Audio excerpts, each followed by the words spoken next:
murderous machinations deprive you also, my dearest Henry, of life? 2 I have already destroyed. Other victims await their destiny. But you, my friend, my benefactor, no!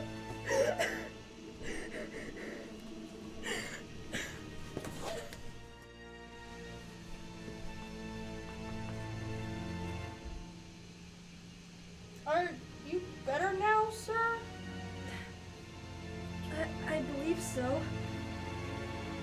But if it all be true, if indeed I did not dream, I am sorry that I am still alive to feel this misery and horror. For that matter, if you mean about the gentleman you murdered, I believe that it would be better if you were dead. For I fancy it will go hard with you. But you will be hung when the next session comes on. However, that's none of my business. I'm here. I'm sent to nurse you and get you well. I do my duty with a safe conscience. It would be well if everyone did the same. I fear that this place is very shocking to you. Can I do anything to make you more comfortable? I thank you, but all that you mentioned is nothing to me. In this whole world, there is no comfort which I am capable of receiving. I know that the sympathy of a stranger can be but of little relief to one borne down as you are by so strange a misfortune. But you will, I hope, soon quit this melancholy abode. For doubtless, evidence can easily be brought to free you from the criminal charge. That is my least concern. I am, by a course of strange events, become the most miserable of mortals. Persecuted and tortured as I am and have been, can death be any evil to me?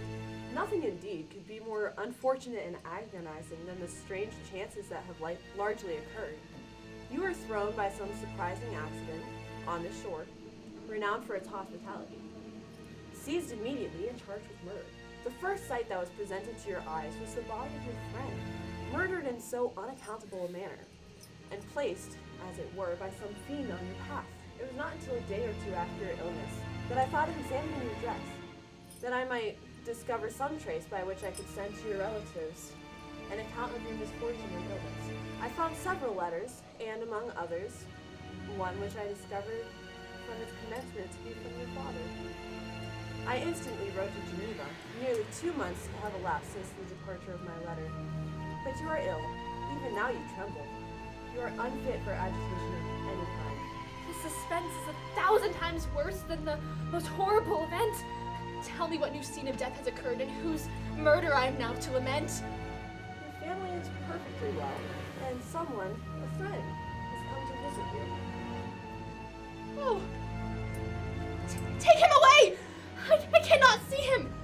For God's sake, take him away! I would have thought, young man, the presence of your father would have been welcome, instead of inspiring such violent thoughts. My father! Oh, is my father indeed come? Oh, how kind! How very kind! But where is he? Why does he not hasten to me? Are you then safe? And Elizabeth and Ernest? Yes, they're all fine. What a place is this that you inhabit, my son? You traveled to seek happiness, but fatality seems to follow you everywhere. And poor Clerval. Oh, alas! Yes, my father, a destiny of the most horrible kind hangs over me, and I must live to fulfill it, or else I should have died on the coffin of Clerval. That man may be innocent of the murder, but he certainly has a bad conscience. And whose death is to finish this tragedy? My father, do not remain in this wretched country. Take me where I may forget myself, my existence in all the world.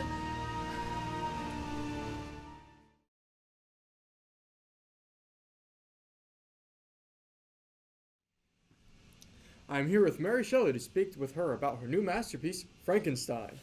A while ago, I made a bet with a couple of friends, trying to see who would be able to create the greatest horror story. These two didn't finish their stories because their ideas were pretty trashy. Hey, mine were pretty stop good. bringing that up. I just didn't write anything down, okay? We're here to talk about your story. Whoa. Calm down here. Miss Shelley, would you like to explain some of what went through your mind as you wrote your story? Gladly! I was always fascinated by the idea of science and how it intersects with life. Interesting thought. Miss Shelley, so what inspired your story and characters? Actually, I use these two as inspiration for some of the important characters. Which one? Aw, was I your mother? She died. Anyway, I was fascinated by the creation of a perfect human that ends up going wrong. And it does. Go very wrong, I mean. Precisely. Was it simple to write, or did you really have to think hard about these characters? No, she does that stuff in her basement all the time. She told us not to say anything.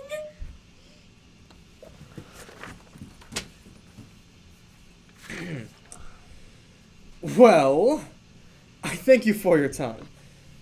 Of course. I thank you for having me. That's all for now, folks. Tune in next time when we discuss how to take over our country with Napoleon.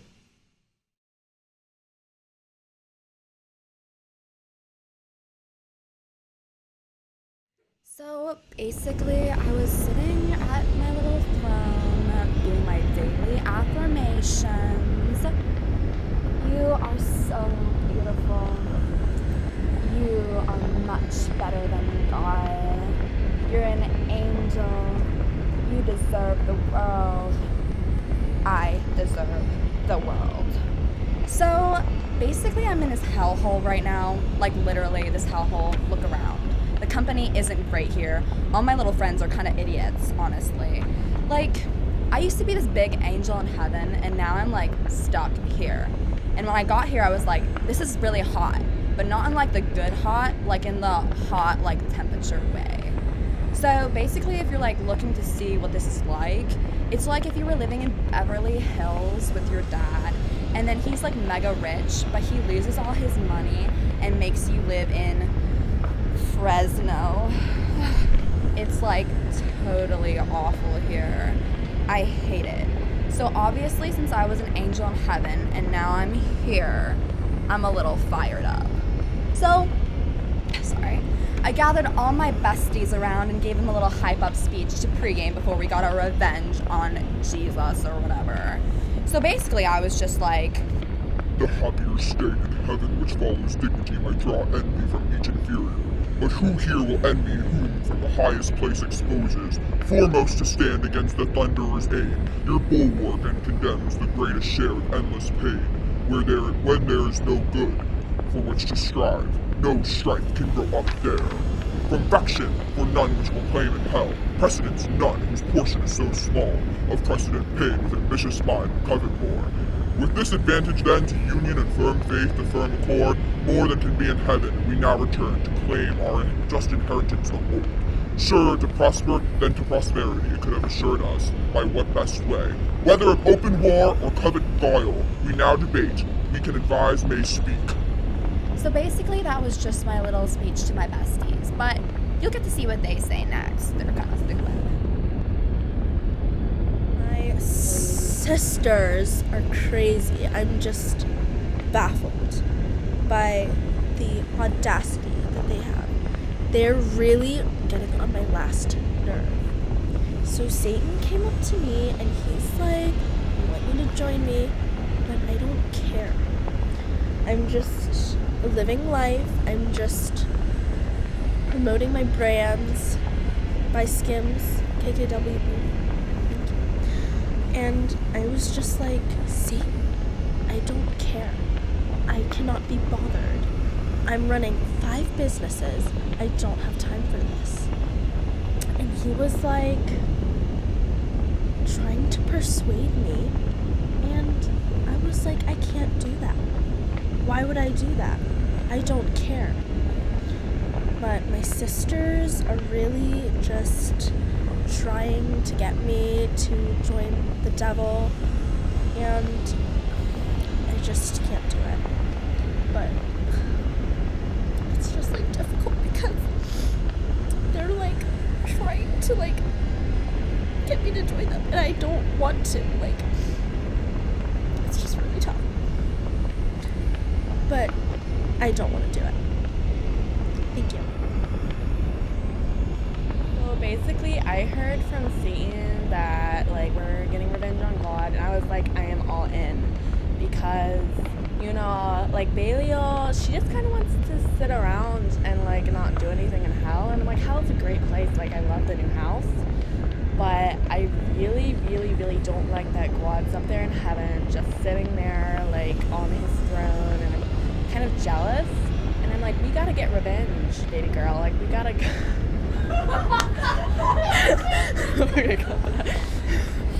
Like we gotta go up there and we gotta like fight them, and like all this sitting around, it's not really my type. Like I like to get up there and get on it, like I'm on top of things, unlike Belial. But anyway, yeah, so that's my point of view on this whole situation. I really just want to attack heaven. Yeah.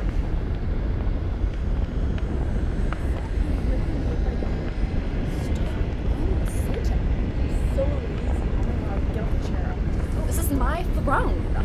You don't even want to get revenge on God. No, because you only care about yourself.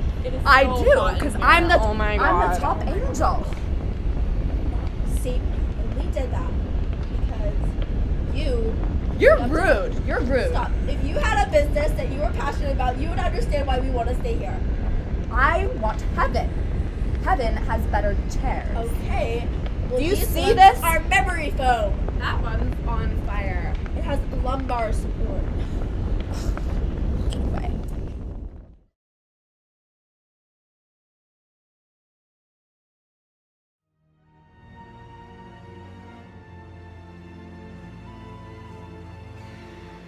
It's alive. It's alive! Yes! Now I know what it feels like to be God!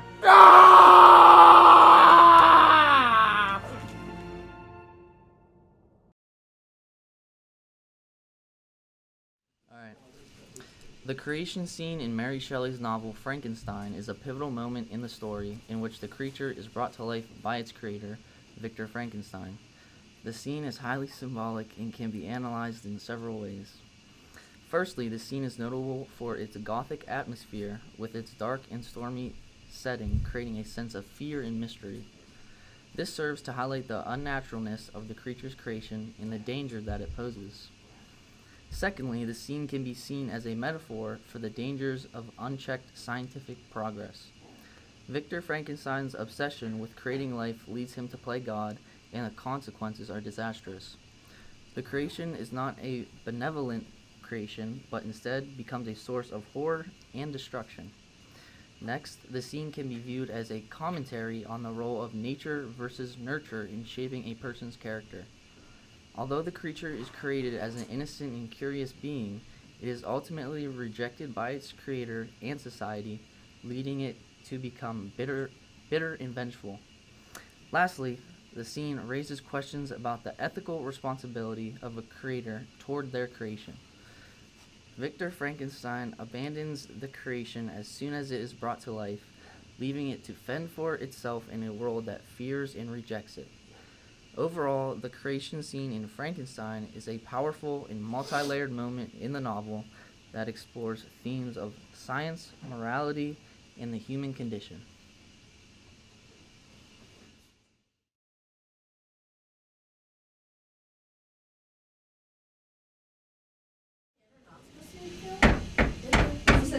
Who is there? Come in. Pardon the intrusion. I am a traveler and want a little rest. You would greatly oblige me if you would allow me to remain a few minutes before the fire. Enter, and I will try in what manner I can to retrieve your wants. But unfortunately, my children are from home, and as I am blind, I am afraid I shall find it difficult to procure food for you. Do not trouble yourself, my kind host. I have food. It is warmth and rest only that I need. By your language, a stranger, I suppose you are my countryman. Are you French? No, but I was educated by a French family and understand that language only. I am now going to claim the protection of some friends whom I sincerely love, and of whose favor I have some hopes. Are these Germans? No, they are French, Let us change the subject. I am an unfortunate and deserted creature. I look around, and I have no relation or friend upon earth. These amiable people to whom I go have never seen me, and know little of me. I am full of fears, for if I fail there, I am an outcast in the world forever. Do not despair. To be friendless is indeed it would be unfortunate, but the hearts of men, when unprejudiced by any obvious self-interest, are full of brotherly love and charity. Rely therefore on your hopes, and if these friends are good and amiable, do not despair. They are kind. They are the most excellent creatures in the world. But, unfortunately, they are prejudiced against me. I have good dispositions.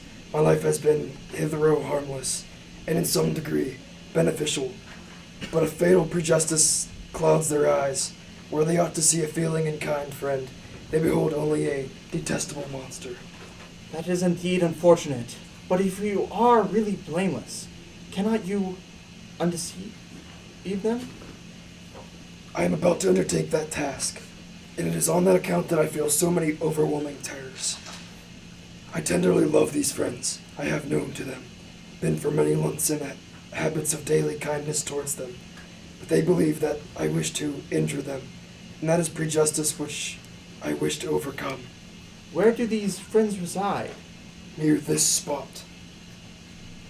If you will undeservedly confide to me the particulars of your tale, I perhaps may be of use in undeceiving them.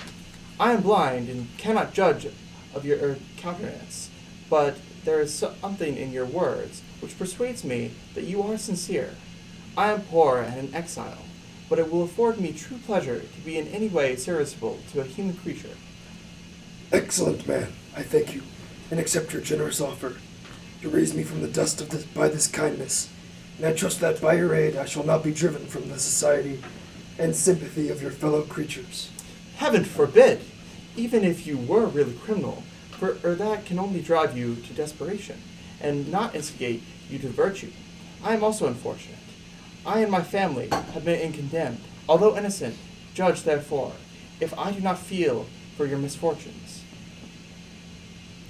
How can I thank you, my best and only benefactor? From your lips first have I heard the voice of kindness directed towards me. I shall be forever grateful, and your present humanity assures me of success with those friends who I am on the point of meeting. May I know the names and residence of those friends? Now is the time. Save and protect me. You and your family are the friends whom I seek. Do not desert me in the hour of trial. Great God, who are you? Whoa, who are you talking to? Oh! You're hideous! Oh my gosh! Oh! Get out of here! Get out! Get out!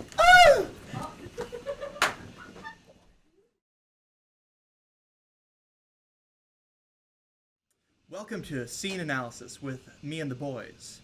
Today we're going to be talking about the scene that we did yesterday of Frankenstein's monster talking to the blind old man and the father of Felix and husband of Agatha. So, boys, Tanner, specifically since you were the monster, what would you dive into and analyze with that scene? Oh, geez, you're throwing me out there. I'm sorry about that, bud.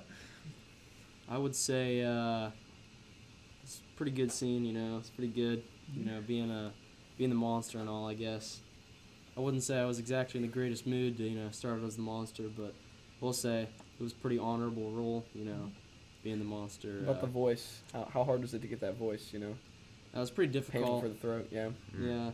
You know, I just woken up in the morning, you know. It's kind of hard waking up and doing the monster voice, but... I think you did a good job as the monster, Tanner, but I also think that you did a good job of portraying the monster in the sense of he wants to be accepted and loved by someone since his creator rejected him. So he tries to find that in the DeLacy family, and specifically with the blind old man, since there's no judgment since he can't see the monster's appearance and make those prejudgments. But so far, everywhere the monster has gone, there's been that sense of hatred without even getting to know and speak to the monster, because people just see him and automatically assume that he's... They judge him by his appearance.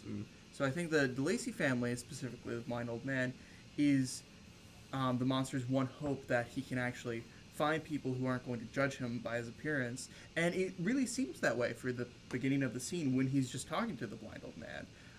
The blind old man says, "Oh, I'll vouch for you with these people that you want to accept you for who you are." But the moment that Felix and Safi and Agatha come in, I just had to take one look at him. yeah, It was they over. take one look at him and it's all Couldn't over. stand looking at that. Yes. Hideousness. I mean, Felix comes in, you played the part of Felix, and runs in and starts beating up on the monster. Deserves it. Yep. Deserves it. Deserves it for the appearance. Yeah. Yep. Really? Yes.